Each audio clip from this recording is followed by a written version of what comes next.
We are now 323 vlogs in, and I will admit we have never seen times as tough as this, poker-wise. So, got work to do to try to turn that around.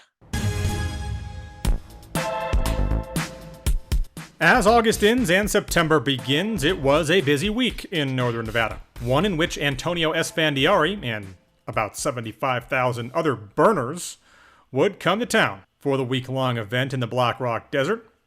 It was a week when I would get my second ever Wordle on the first guess. And a week when I would attend a concert near Sacramento at the Toyota Amphitheater, featuring three bands I like a lot. The headliners being The Offspring. The band that opened for The Offspring was Jimmy Eat World. I don't have all of their albums, but if you're like me, then you drove to Tower Records to buy this album in 2001 with the title track that still kicks ass.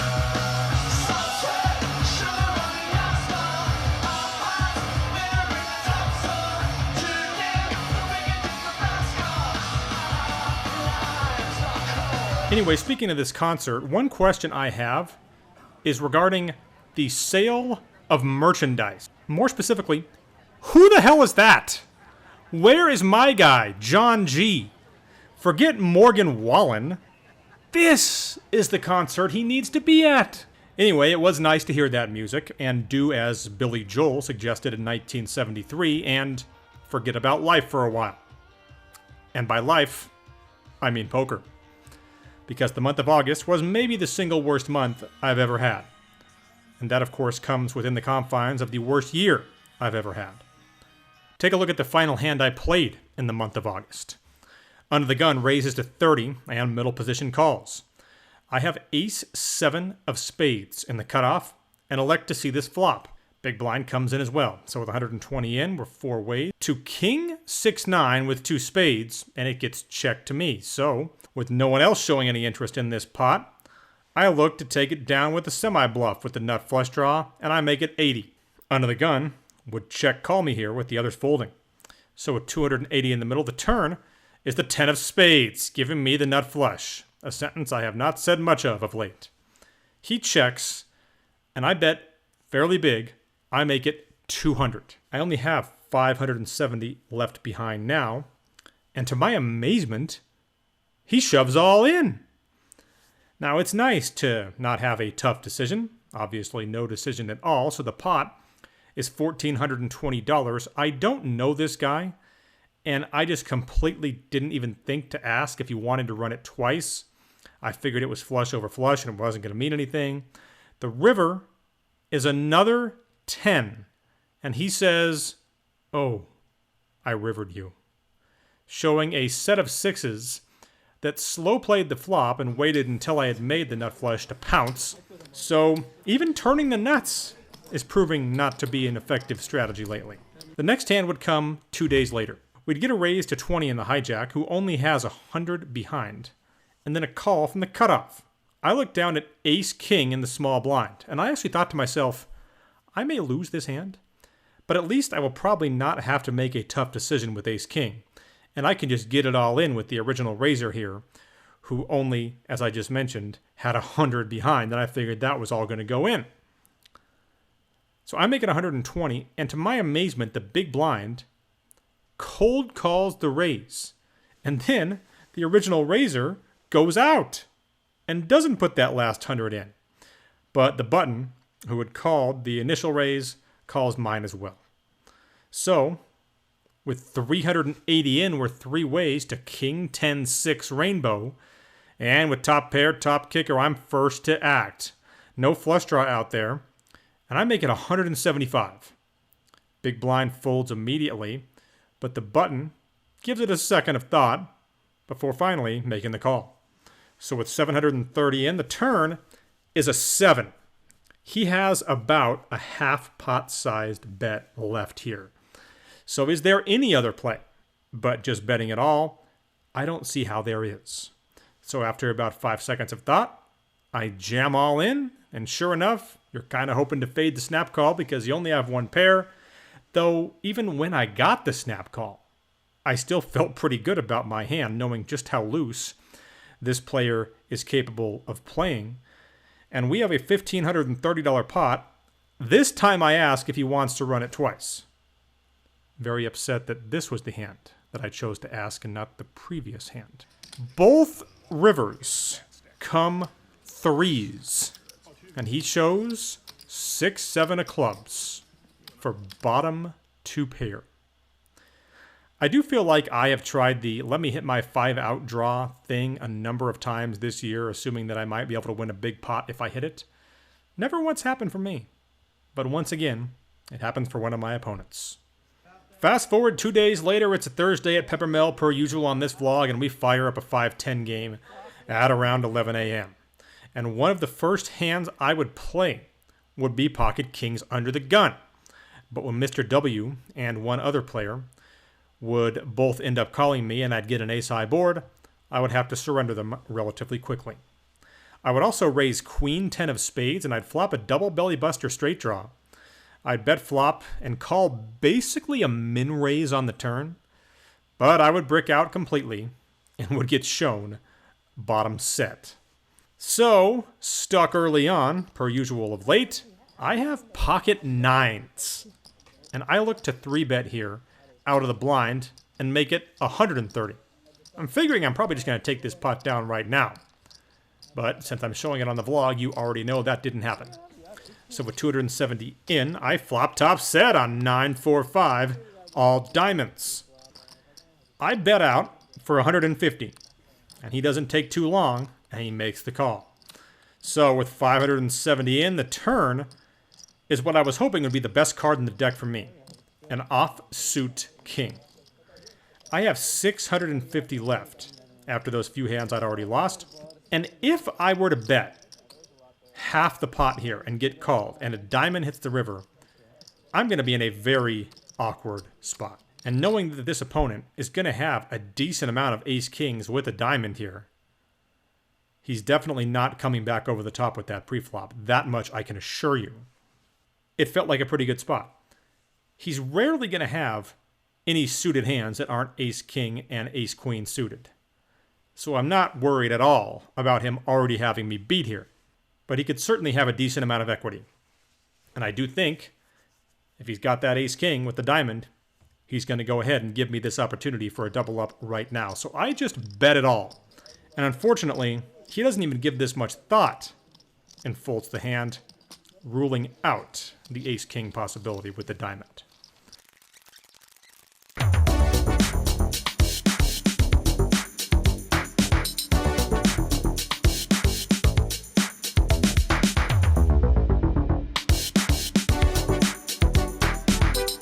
So flopping top set is always nice, but picking up small pots with nothing can also be fun, as I would try to do here.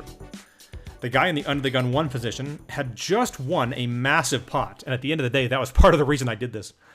He limps.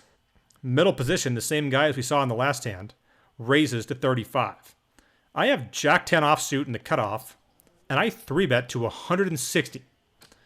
Folds all the way back around to middle position after the initial limper folded quickly as he was still stacking chips. And I thought that this guy would just go out now, but he doesn't. By the way, for the keen observers out there, I should point out that this is a guy that I like to bluff. The guy who I bluffed last week with this same hand, I had no business bluffing, and I made that stupid decision to try it. Anyway, with 345 in, the flop is deuce, deuce 7 rainbow. And he checks. For the second straight hand against the same player, I'm hoping he's got ace-king. This time I bet 175, and he says, well, I'd have to go runner, runner. And he folds his hand, claiming that he had ace-jack suited.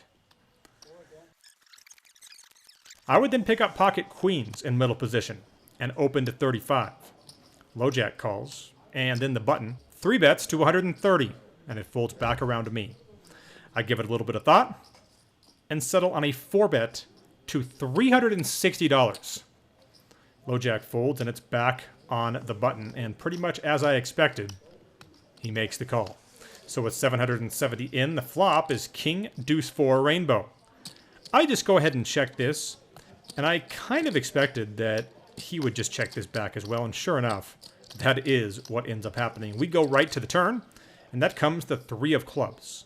Figuring the fact that I checked the flop could result in me getting action from 9s or 10s at this point, I down bet to 200. And he takes absolutely no time calling that bet. So with 1170 in, the river is the 3 of hearts, and I check for a second time in the hand. It's certainly still possible that he has a king here, and if he does, I expect him to value bet it, but once I saw how much he would bet, I would pretty much rule out the possibility of him just having a king. He bets 625. And I just wanted to throw up all over the table because this is a very close spot. It's important to point out that when it comes to the range of hands this particular player will 3-bet and then call a 4-bet with, he is far from an OMC. Let's just put it that way. So in my mind, all the pocket pairs are possible here, as are some occasional weird hands.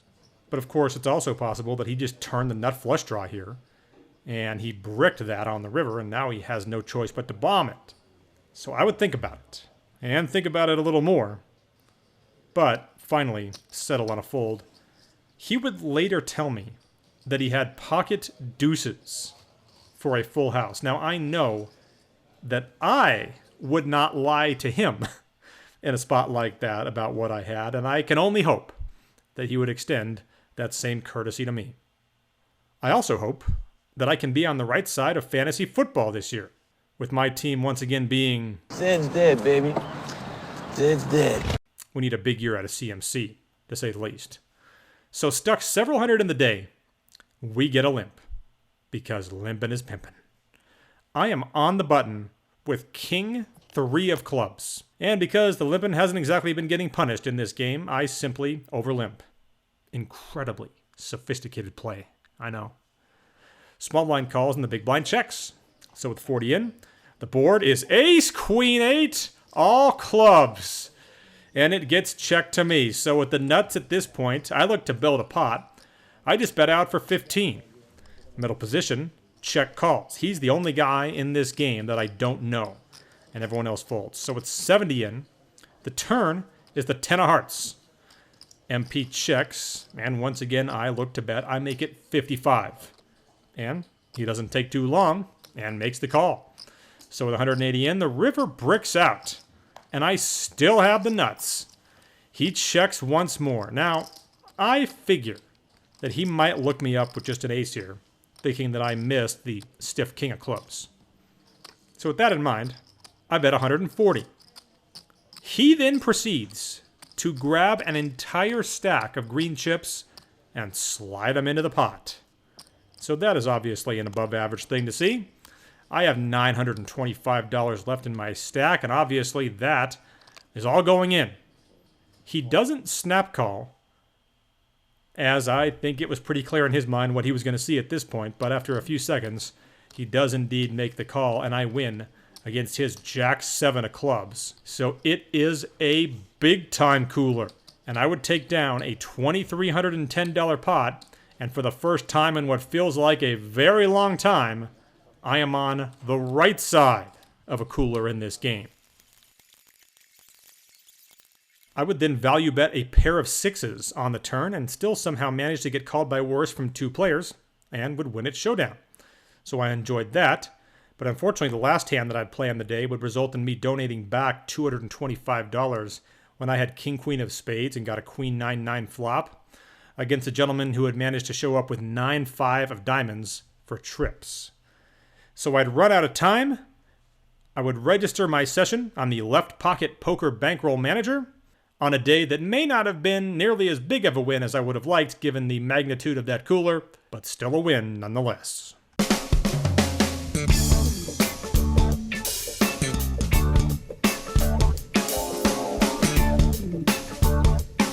All right, wrapping up this session with childcare responsibilities. Not as long of a session as I would have liked. Would have thought that I would have been booking a big win on the day of that ace 7 nut flush. Would have thought I would have been booking a win when I got action from 6-7 of clubs pre-flop when I had ace king.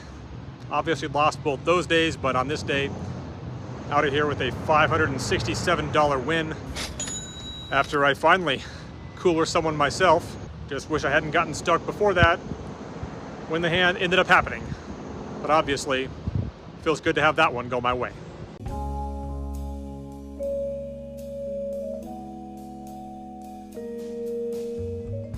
All right, well, I'm just going to be honest here because that's always been, I think, a staple of this vlog, and people have said over the years that they appreciate that. While I may have had that hand go my way on this vlog, you saw the two defining hands of the two previous sessions before that, which were both pretty brutal. And then the session after that, you ever have one of those hands you just can't get over? I'm not going to get too deep into it, but I just couldn't believe the fact that I made the same mistake again. I know everybody and their mother wanted to point out how bad of a fold it was with the pocket aces in that hand last week, though I have a sneaking suspicion that had he showed a full house, a lot fewer people would have said that. But in this case, I ended up doing basically the same thing with the same hand. I had raised pocket aces under the gun because it seems like you only get them under the gun. And one guy called, and then the big blind defended for 25 more. And there was a 5-5 deuce flop, and he raises me pretty big on it. I call turn 7. He bets about half pot. I call river 6, and he blasts it.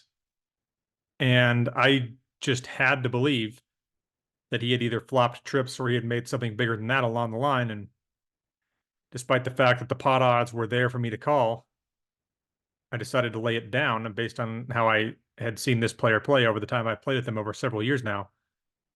And it turned out he was just blasting away with pocket queens. And he didn't re-raise them at all pre-flop because there's just a lot of old guys out there that is their whole game plan. They just never re-raise pre-flop with anything, including aces. And this is one of those. He actually said, well, I put you on a flush draw. And I said, well, then why did you bet the river if I missed? And he goes, well, that's true.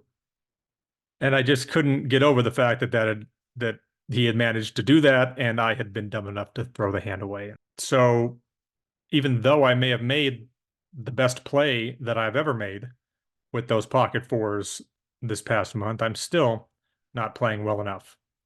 Though one thing I must say is the one thing I have done right is all of the big pots that I've lost have always been to the recreational action players.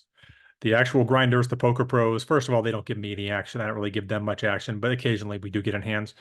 And it seems like I've done actually pretty well in those spots. But it's the guys who are calling 3 bets with 6-7 and peeling the flop with bottom pair like we saw in this vlog. Those are the guys that are getting me.